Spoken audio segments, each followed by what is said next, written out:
Pierre-Michel Menger. Bonjour Jean-Philippe Denis. Pierre-Michel Menger, professeur du Collège de France, vous êtes professeur de sociologie, ancien professeur à l'École des hautes études. Pierre-Michel Menger, aujourd'hui, on sent que toutes les lignes bougent. Les classes préparatoires où les effectifs chuteraient, les universités et les organismes de recherche qui se rapprochent. Enfin voilà, tout ça, on est dans un grand univers de mouvement. J'ai envie de vous poser brutalement la question, est-ce que c'est la fin de l'exception culturelle ? Que justement tout ce millefeuille que nos collègues étrangers ne comprenaient pas en France, oui. Ce système bicéphale, voilà. Est-ce que c'est fini ? Alors d'abord il faut le préciser, ce millefeuille, il faut documenter tous ces faits-là. Et c'est assez simple à documenter. Le système français, c'est la tripartition. Si je prends les actes de travail, je dirais il y a des personnels de l'enseignement supérieur qui sont teaching only, qui ne font qu'enseigner, par exemple dans les classes préparatoires ou dans les filières sélectives des IUT. Ils peuvent aussi faire de la recherche, mais essentiellement ils ne font que de l'enseignement. Et on y trouve d'ailleurs beaucoup d'enseignants du secondaire qui sont affectés dans le supérieur. Nous avons étudié ça dans un travail qui a été publié dans la Revue française de sociologie. Et donc c'est le modèle contrat d'effort. Vous êtes sélectionnés, nous donnons beaucoup d'efforts à l'enseignement et vous êtes priés, vous étudiants, de vous mouiller la chemise pour réussir. Et si vous réussissez, nous vous garantissons quelque chose d'honorable et de plus qu'honorable à la sortie. Ça c'est le premier modèle. Le deuxième modèle c'est research only. Alors, c'est des grands organismes de recherche. On en a en France, c'est un modèle assez unique au monde, comme vous diriez, c'est l'exception culturelle ou l'exception académique ou scientifique.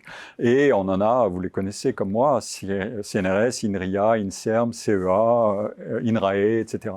Et là, c'est research only, je fais de la recherche et j'enseigne si je veux et sur incitation, mais j'y suis pas obligé. Donc 100% statutairement est alloué à la recherche, ce qui rend évidemment la troisième composante, qui sont les enseignants-chercheurs des universités, assez jaloux, puisque c'est 50-50. Ils doivent 50% de leur temps officiellement à l'enseignement et 50% à la recherche.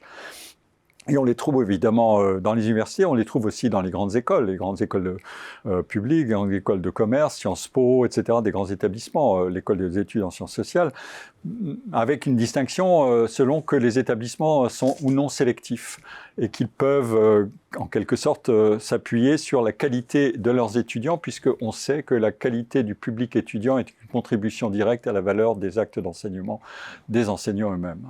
Ça, c'est une grande leçon de la recherche.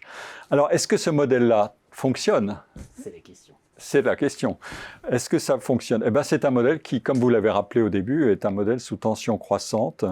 D'abord parce qu'il y a une augmentation des effectifs étudiants, une hétérogénéité des publics étudiants, je veux dire dans la partie centrale, dans la partie enseignement-recherche des universités. Il y a une augmentation de la procéduralité administrative qui pèse aussi sur le modèle hybride enseignement-recherche des universitaires, qui est le plus fragile, dont on voit bien par rapport aux deux autres, parce qu'il doit mélanger les contraires ou mélanger les fonctionnellement associables, mais avec des temps d'activité. Le committee work est un sacré problème pour les enseignants-chercheurs aujourd'hui, d'où le problème de comment optimiser l'autogouvernement des universités, ce qui est quand même très très difficile. Et de l'autre côté, il y a une discussion sérieuse sur qu'est-ce qui est légitimement sélectif ou non. Est-ce que c'est un monde d'inégalité ? Est-ce que on peut réformer ça ou pas ? Donc, on voit bien que ce modèle est sous pression, et en même temps, il y a une autre pression qui est externe, qui est la pression de la compétition internationale. On ne peut pas se permettre d'avoir un système qui devient moyen et qui s'écroule en voulant se moyenniser complètement parce qu'il chercherait son salut dans une sorte d'égalitarisme pur et parfait, et ça ne marche pas non plus. Et donc la compétition internationale, elle vient par les moyens, mais aussi par des modèles organisationnels. Et ça, c'est redoutable parce qu'il est beaucoup plus difficile de réformer par des modèles nouveaux que par des moyens supplémentaires.